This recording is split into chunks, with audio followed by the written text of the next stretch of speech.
안녕하십니까. 봄은 벌써 오고 있는 것 같습니다. 오늘은 정순희 집사님이 밴드 올리면 벌써 정순희 집사님 아파트는 벚꽃이 피었더라고요. 이 벚꽃이 이제 4월 중순 계속 피지 않겠습니까? 먼저 피는 벚꽃에서 기뻐하고 또 지고 나면 또 뒤에 피는 벚꽃들이 또 즐겁게 합니다. 우리의 믿음도 먼저 든든한 믿음을 가진 사람이 있는가 하면 또 뒤에 또 믿음이 더 굳건히 되는 그런 것도 교회의 기쁨이라고 생각할 수 있겠습니다. 이번 시간은 선교회 시간입니다. 그래서 선교 계획은 저번에 연초에 안식일 학교에서 선교회 계획을 말씀드렸기 때문에 오늘은 제가 말씀을 좀 준비했습니다. 그 선교 여기에서도 보시다시피 우리 교회 이웃이 사랑하는 교회, 이웃이 기뻐하는 교회, 이게 우리의 동네 교회의 캐치프레이즈입니다. 이게 바로 선교죠. 그리고 선교의 이제 중심을 좀 세부로 들어가면 건강, 전도, 봉사, 다음 세대 이렇게 되어 있습니다. 그러니까 저희들이 이제 캐치프레이즈 그만큼 중요하다고 생각하기 때문에 이렇게 계속 1년 내내 붙여놨게 걸고 있겠죠. 그러면 우리는 이것을 보면서 마음을 좀 다져야 됩니다. 계속 보면은 그냥 그렇구나 이렇게 생각하는 것이 아니고 벌써 이제 2월이 지나가고 3월 이제 연 한 4분의 1이 다 지나가고 있습니다. 그러니까 여러분 개인적인 계획도 그렇지만 부서별 계획도 좀 하나하나 챙기기 시작해야 되겠습니다. 그런데 우리 교회 부서를 보면 구호봉사부라든지 안식일 학교라든지 여러 부서가 있지만 결국 그게 핵심은 선교입니다. 안식일 학교도 말씀 공부, 교제, 지역 선교, 세계 선교 전부 다 우리가 선교를 어떻게 할 것인가 그것을 1년 내내 계속 생각을 해야 됩니다. 선교에서 하는 거, 선교회는 직분을 맞은 사람 몇 분 있지만은 또 그 소그룹이 없습니다. 그러니까 교회에서는 소그룹이 있는 것이 안식일 학교입니다. 각 구역반별로 목장별로 이제 선교를 어떻게 할 것인가, 이것을 선교회와 안식일 학교가 좀 긴밀한 관계를 가지면서 1년 내에 있어서 선교 활동을 해야 되지 않느냐 이렇게 생각을 합니다.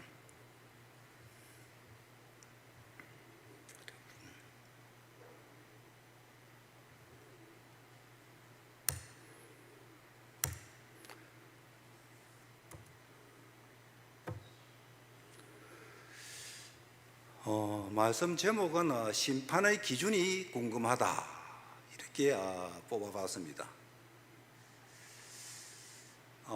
우리가 지금 1기의 교과가 그날이 올 때까지 그리스도의 일을 관리를 잘한다, 청지기 역할인데 그게 바로 우리가 선교 활동하고 그대로 밀접하게 관계가 되어 있습니다. 그러니까 지금 이제 다음 주만 하면은 13기가 다 끝나는데 그 내용 자체에서 제가 한 문구를 뽑아서 이렇게 심판의 기준이라는 것을 가지고 선교하고 연계를 한번 해봤습니다.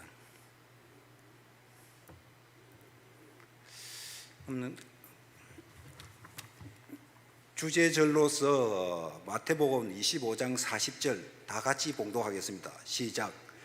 임금이 대답하여 가라사대 내가 진실로 너희에게 이르노니 너희가 여기 내 형제 중에 지극히 작은 하나에게 한 것이 곧 내게 한 것이리라 하시고, 1기 내용 중에서 여러분도 굉장히 각각의 와닿는 내용이 있겠지만도 저는 이것하고 마지막에 한 구절하고서 가지고 말씀을 이어나갈 것입니다. 그런데 우리가 성경을 보면은 첫 구절하고 마지막 둘째 구절, 우리 윤송희 집사님 성경 제일 첫 구절이 무엇입니까? 기억? 예? 아니 성경의 첫 구절 창세기 1장 1절. 예. 태초에 하나님이 천지를 창조하시니라. 마지막 구절 두 구절은 혹시 기억하시는 분 있습니까? 예, 제가 한번 읽어보겠습니다. 우리 항재순 집사님도 그런데 이것들을 증거하시니가 가라사대 내가 진실로 속히 오리라.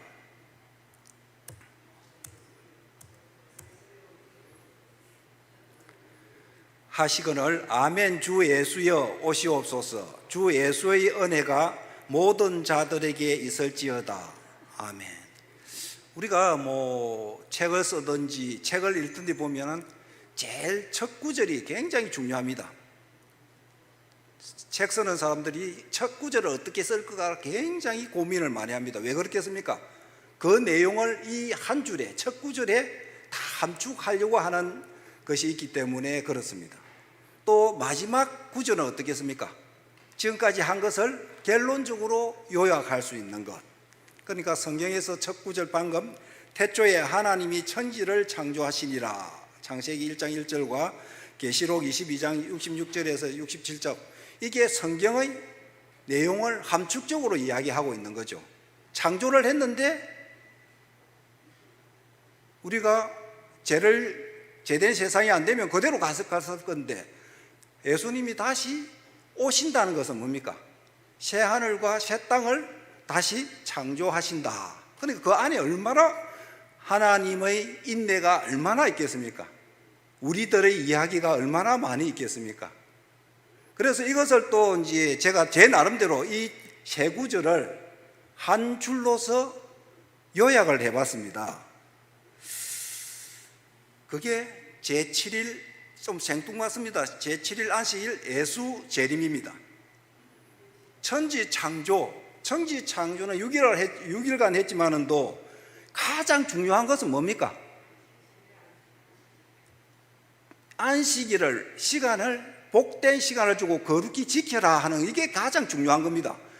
아무리 만들더라도 그것을 활용을 할 수 없으면 무용지물이 되겠죠. 그러니까 이 6일 동안 창조한 것은 결국 안식일하고 강인을. 그런데 우리가 이런 창조하셨다는 것은 알고 있지만은 또 깜빡 잊으니까 어떻게 했습니까?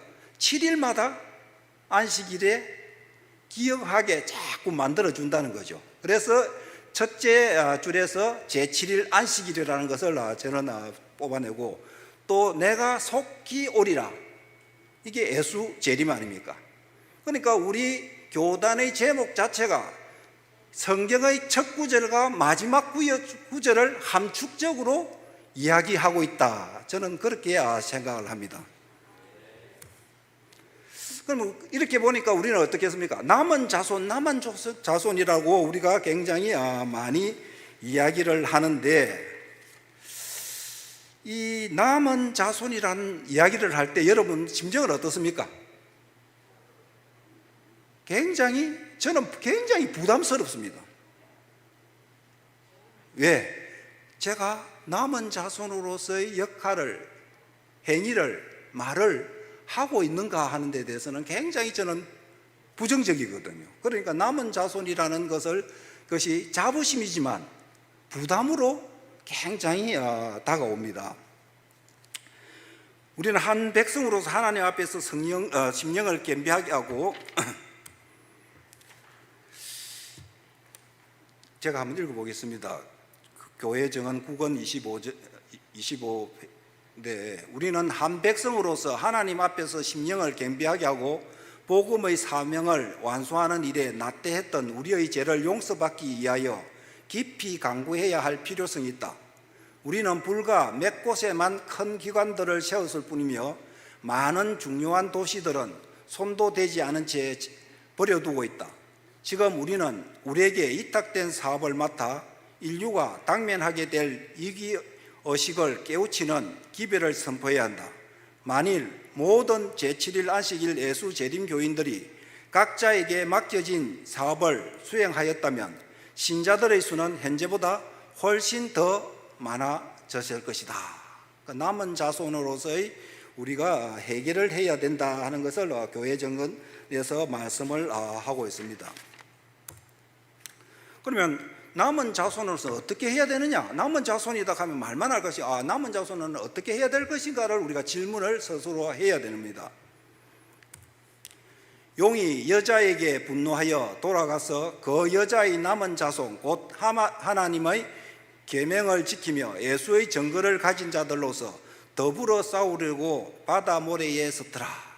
남은 자손의 모든 말과 행동은 하나님의 계명을 지키며 예수의 증거를 가진 자가 되어야 된다 하는 것이 남은 자손에서의 사명입니다.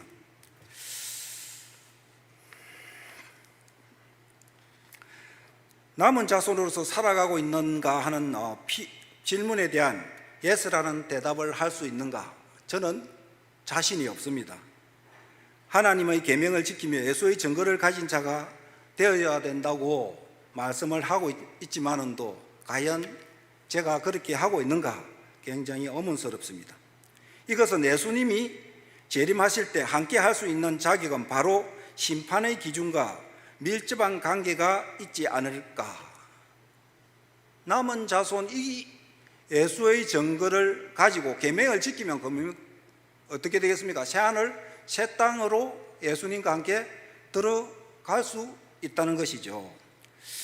그런데 하나님의 감동으로 된 성경은 뭐 여러 개 예언서다, 역사서다, 뭐 교훈서다 여러 가지 이야기할 수 있겠지만 구약과 신약을 보면은 결국 흐름이 역사서 플러스 예언서입니다.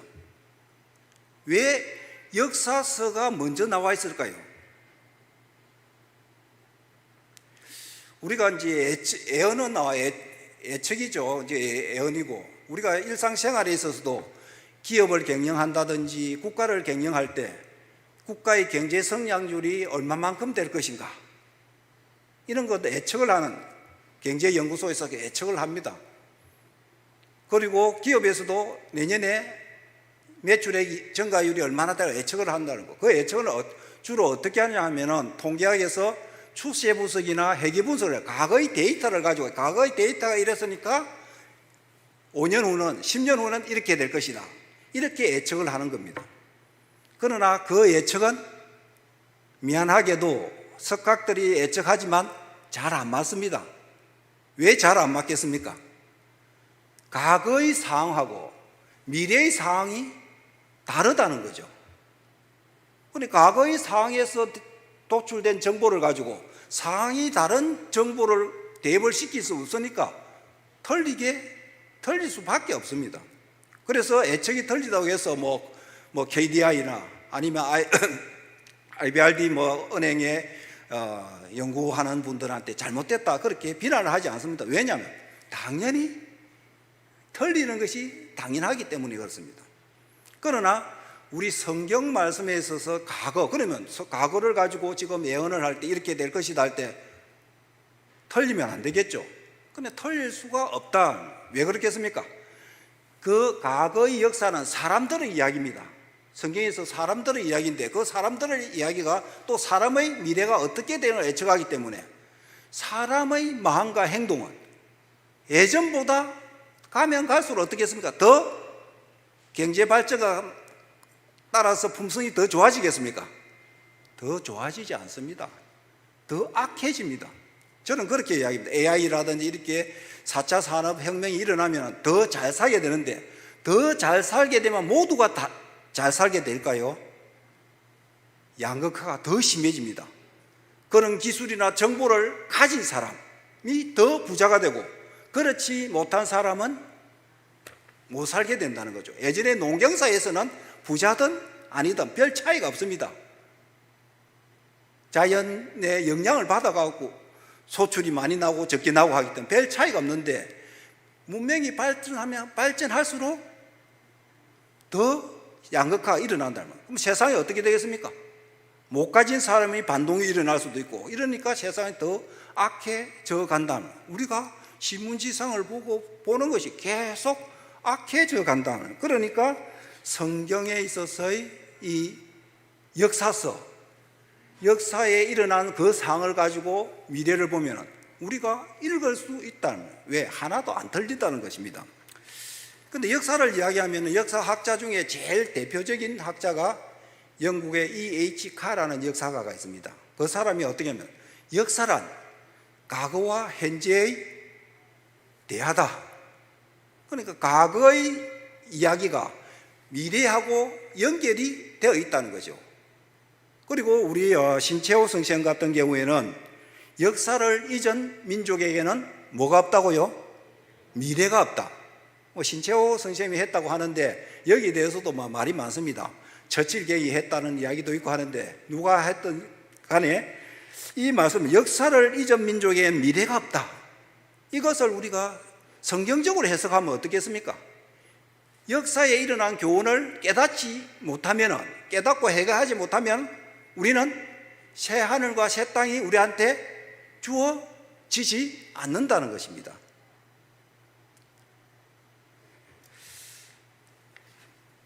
그런데 우리가 이번 교과 중에서 몇 주 전인가 2주 전에 보면은 노아와 롯에 대한 이야기가 나왔죠. 그게 대표적인 것이 뭡니까?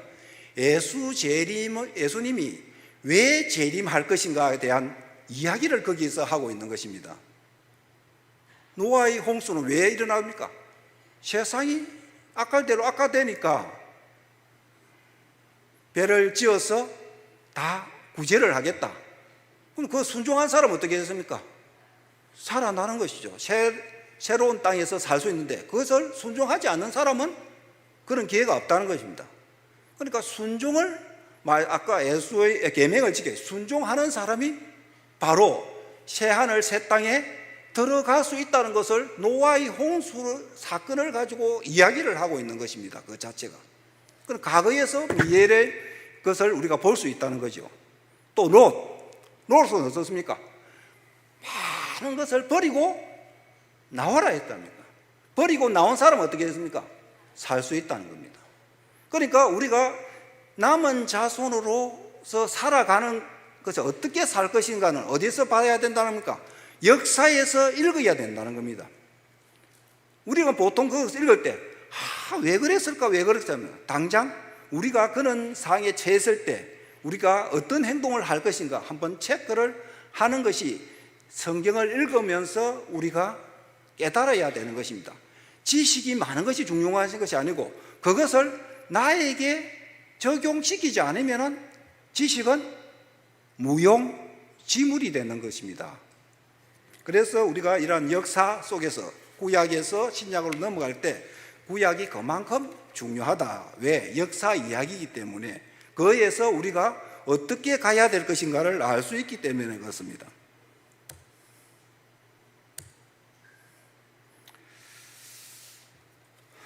임금이 아까 봉독한 것입니다. 임금이 대답하여 가라사대 내가 진실로 너희에게 이르노니 너희가 여기 내 형제 중에 지극히 작은 하나에게 한 것이 곧 내게 한 것이라 하시고, 이게 이제 두 개 대비를 하고 있죠. 의인하고 그렇지 않은 사람. 다 같이 한번 읽어보겠습니다. 시작. 이에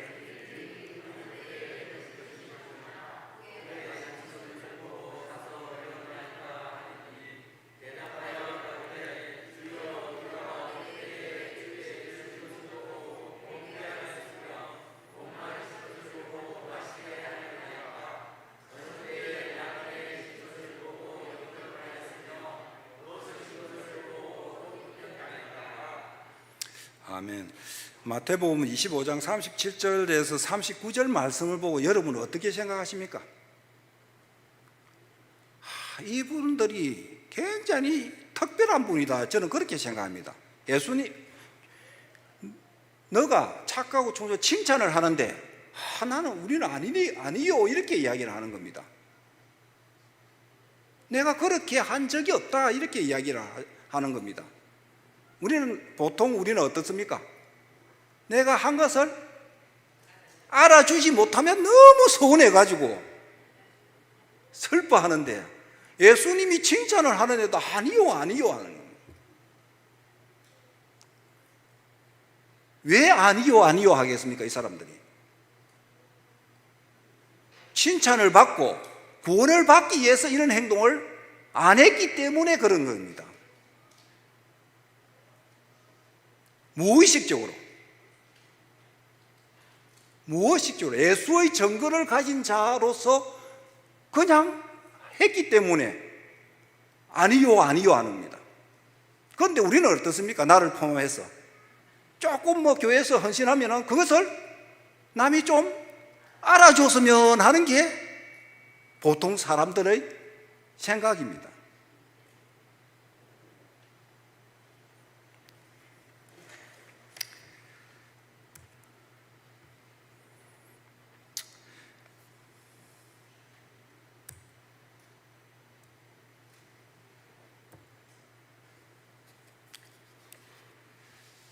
시대의 소망을 한번 읽어보겠습니다. 그대가 그리스도께 속한 가난하고 고통받는 사람들에게 그대의 문을 열 때에 그대는 눈에 보이지 않는 천사들을 영접하는 것이다. 그대는 하늘 존재들의 동행을 청한다. 그들은 기쁨과 평화의 거룩한 분위기를 가져온다. 그들은 저희 입술에 찬양의 노래를 가지고 오며 하다바라는 노래가 하늘에서 들린다. 자비스러운 모든 행동은 거기서 음악이 된다. 보좌에 앉으신 아버지께서는 이기심이 없는 일꾼들을 당신의 가장 귀중한 보물들 가운데 계수하리라 하신다. 보물이 될 수 있는 것은 간단하죠. 그러나 어렵습니다. 이 그림은 그림에 관심이 없더라도 다 아는 그림이죠. 누구의 그림입니까? 고흐의 별이 빛나는 밤에. 별을 어떻게 했습니까? 굉장히 크게 지금 그려놨습니다. 그리고 마을에 보니까 집집마다 지금 불이 들어와 있습니다. 그런데 불이 들어와야 될 곳은 지금 불이 안 들어와 있다고 지금 고흐는 그림에서 말을 하고 있습니다. 거기에 그 마을에 있어서 하얀 기둥 있는 그 부분에 보면은 그게 교회인데 교회에는 불이 꺼져 있습니다. 고흐의 아버지는 목사였습니다. 그러니까 고흐의 그림에 보면 교회가 굉장히 많이 나옵니다. 화려한 교회도 있고 여기서는 불 꺼진 교회입니다. 그러면 불 꺼진 교회가 과연 이렇게 되겠습니까? 이웃이 사랑하고 이웃이 기뻐하는 그런 교회가 될 수가 있겠습니까? 교회의 존재 이유가 무엇이냐? 우리의 구원을 받기 위해서 교회가 있는 것이 아닙니다. 그것은 덤입니다.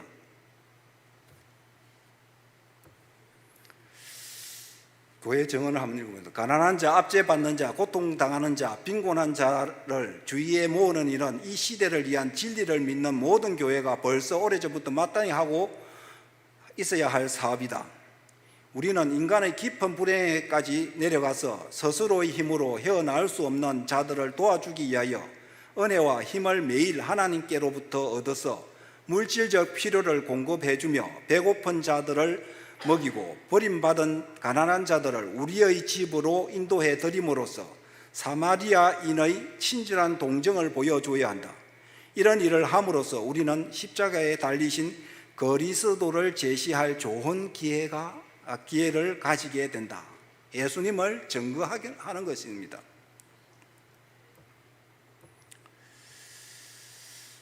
그러니까 존재하는 것이 결국 뭡니까? 한 단어로 하면 사랑하라는 거죠. 사랑하라. 내 마음을 다하고 목숨을 다하고 뜻을 다하고 힘을 다하여 주 너희 하나님을 사랑하라 하신 것이요. 둘째는 이것이니 내 이웃을 내 몸과 같이 사랑하라 하신 내 것이라. 이에서 더 큰 계명이 없느니라. 아멘.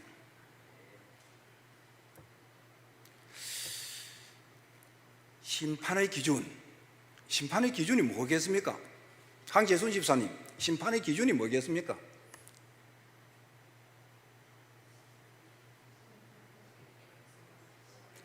굉장히 많겠죠. 여러 가지 우리가 이야기할 수 있는데 결론적으로 제가 말씀드리겠습니다. 그런데 여기에 이제 김성기라는 시인인데 제가 이번에 봉화에 2박 3일 갔다 왔습니다. 그 봉화 가서 안동도 거치고 이렇게 영주도 거치고 이렇게 집사람하고 여행을 하고 왔는데 그 봉화에 가니까 청량산이 있더라고요. 청량산. 그 맑을 청자에 시원할 양자에 산, 그러니까 청량산에서 거기에 이제 청량산 제일 꼭대기가 800m 되는데 그 중턱정도 있으니까 한 5, 600m 되겠죠. 그래서 이제 걸어서 올라가는 게 좀 힘들더라고요. 그런데 청량사에 가기 전에 입구에 조그만 집을 하나 발견했어요. 그래서 제가 이제 보니까 약차를 공짜로 주십니다 이러더라고요. 목도 마르고 물을 안 가져가서 딱 들어가니까 한 분이 털모자를 쓰고 막 작업을 하고 있더라고요. 솥대를 만들고 있어요, 솥대를. 근데 보니까 시인이 돼요, 시인. 근데 우리가 시를 보면은 굉장히 뭐 길게 쓰는 분도 있고 짧게 쓰는 분도 있는데 이분은 시를 굉장히 짧게 한 5줄을 가지고 철학적으로 이야기를 해서 굉장히 읽을 게 많더라고요. 그래서 저 시집 2권을 사왔는데 그분은 이제 IMF 때 이제 망해가지고 이제 절 앞에 있는 집을 하나 자기가 빌렸는지 샀는지는 모르겠습니다. 거기에서 시도 짓고 작업도 하고 등산객들한테 약차도 주고 이러더라고요. 근데 뭐 가서 처음 만나는 사람한테 이제 말 터는 게 굉장히 힘들다 아닙니까? 근데 말을 어떻게 터나 하면 거기에 있으니까 그 장사익 씨가 글씨로서 그 사람 시를 적어가지고 장사익 2019년 12월 이래가지고 쭉 한 3개 정도 붙여놨더라고요. 그럼 저도 이제 장사익 씨를 아니까 서로 이제 그거를 가지고 말을 텄는데 굉장히 이야기를 잠깐 하려고 했는데 한 1시간 반 정도 거기서 머물렀어요. 이야기를 하다 보니까 소통이 잘 되면 즐겁지 않습니까? 그런데 거기에서 이제 와서 이제 집에 와서 이제 시집을 읽어보니까 전부 다 5줄 뭐 이렇게 되는데 2페이지에 걸친 시가 있어요. 바람이 분다. 첫 시가 바로 예면한 재, 이게 더라고요. 이게 제가 말씀드리는 거하고 비슷해서 제가 한번 읽어보겠습니다.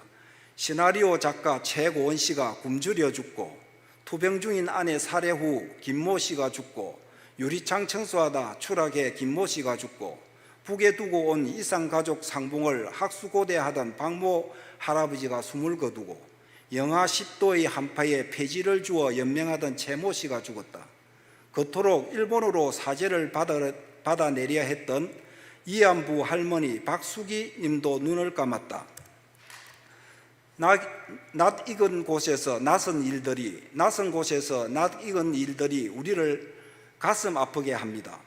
많은 음식이 버려지는 낯익은 곳 그 안에서도 낯선 배고픔이 있었습니다. 김치와 밥만 있어도 죽지 않았을 생명. 나스름, 애매한 우리 멀잖아. 우리도 거기에 발을 닿게 됩니다. 주인 아주머니께 죄송합니다. 마지막 집세와 공과금입니다. 정말 죄송합니다.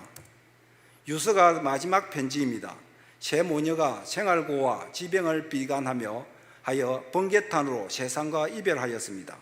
우리가 모르는 사이에 생긴 일이라고 하기에는 너무나 가슴 아픈 일입니다. 등을 돌리면 낯선 것이 됩니다. 애지고 애딴 곳에서 낯선, 오늘 애면하면 내일은 만나지 못하는 낯설음.